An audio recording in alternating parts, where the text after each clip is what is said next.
Hello everybody and welcome to your official Loog guitar lessons. I'm so glad you joined me. My name's Emily Zimmer. I'm going to be your teacher. Let's rock.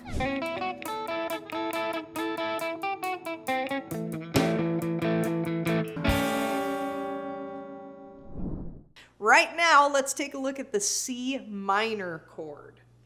This one, we're going to use our first finger at our third fret of our first string, just like that. Then we're going to use our second finger and kind of like stair steps, we're going to hit our fourth fret on our second string. And then our third stair step here is going to be fourth finger at the fifth fret third string. It's a little bit of a tongue twister. So we go 3, 4, 5, just like that. Now, let's see if we can make a nice sound.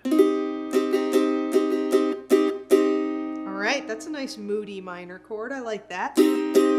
So keep practicing that. Remember to press down on those strings hard enough to make a nice sound. Stay up on your fingertips. And with lots of practice, I know you can get there. I'll see you later and come back for more guitar lessons. Remember to subscribe to the Loog Guitars channel and press the bell icon so you can get notified every time we have a new lesson up. Until next time.